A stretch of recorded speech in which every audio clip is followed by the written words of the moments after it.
नमस्कार, मैं हूं लीचवी रॉय और आप देख रहे हैं मेरे साथ इंडिया न्यूज का डिजिटल प्लेटफॉर्म। और आज हम बात कर रहे हैं एक ऐसे मेगा प्रोजेक्ट की जिसे सरकार विकास का एक्सप्रेसवे बता रही है, लेकिन हजारों किसान इसे देख रहे हैं अपनी जमीन और जिंदगी के अंत की तरह। नाम है शक्तिपीठ एक्सप्रेसवे, लागत है 80,000 करोड़, लंबाई 802 किलोमीटर और विवाद पूरे महाराष्ट्र में है। इस एक्सप्रेसवे की शुरुआत होगी वर्धा के पावनर से और ये खत्म होगा गोवा सीमा पर सिंधु दुर्ग के पत्रा देवी गांव में।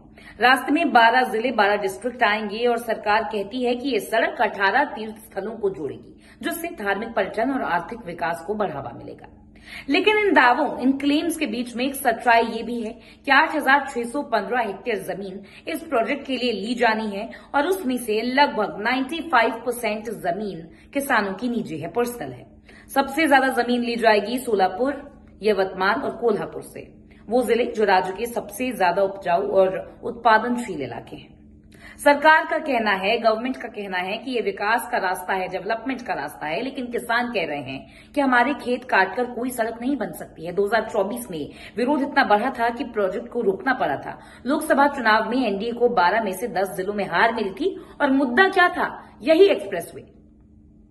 चुनावों के बाद जैसे ही सत्ता में वापसी हुई है, मुख्यमंत्री देवेंद्र फडणवीस ने फरवरी 2025 में काम फिर से शुरू करने की मंजूरी दे दी। अब सरकार ने 20,787 करोड़ का बजट सिर्फ जमीन अधिग्रहण के लिए पास कर दिया।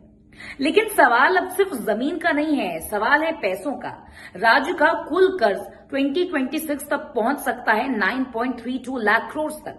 ब्याज भुगतान अकेले होंगे 1.54 लाख करोड़ तक। और इस प्रोजेक्ट के लिए लिए जा रहे कर्ज पर ब्याज है 8% से भी ज्यादा। इतना महंगा कर्ज क्यों है, ये बड़ा सवाल है। वित्त विभाग ने साफ चेतावनी दे दी है, वार्निंग दे दी है कि इस प्रोजेक्ट से राज्य की आर्थिक सेहत बिगड़ सकती है। राजकोष घाटा 4.08% तक जा सकता है और कर्ज से राजस्व अनुपात FRBM की सीमा पार कर जाएगा।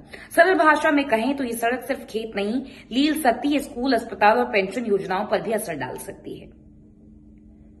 तो पर्यावरणविद भी कह रहे हैं, जो एनवायरमेंट एक्सपर्ट्स हैं वो भी कह रहे हैं कि वेस्टर्न घाट जैसे जैवविद इलाकों में सड़कें नहीं बननी चाहिए। ये एक्सप्रेसवे इन इलाकों को पारिस्थितिकी, जंगल को काटने की जो परिस्थिति बना रहा है, ये काफी खतरनाक हो सकता है। सरकार कह रही है ये एक्सप्रेसवे आस्था और आर्थिक ताकत का रास्ता है, लेकिन जमीन देने को मजबूर किसान पूछ रहे हैं, क्या हमने सरकार को वोट इसलिए दिया था कि वो हमारी जमीन छीन ले?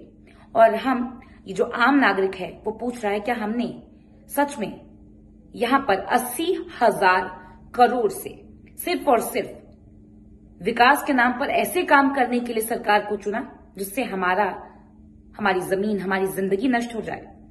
आप इस प्रोजेक्ट के बारे में क्या सोचते हैं? क्या ये महाराष्ट्र को जोड़ने वाला रास्ता है या फिर हजारों जिंदगियों को तोड़ने वाला फैसला है? कमेंट में अपनी राय जरूर बताइएगा। और मैं लीचवी रॉय हूं, इंडिया न्यूज के डिजिटल प्लेटफॉर्म पे डेली आपके सामने रोजाना इस तरह के जरूरी विषयों को लेकर आपके सामने पेश होती हूं। बनी रहिए आप इंडिया न्यूज के डिजिटल प्लेटफॉर्म के साथ और हर मुद्दे की जानकारी लीजिए, हर खबर की डिटेल तह तक पहुंचिए। नमस्कार।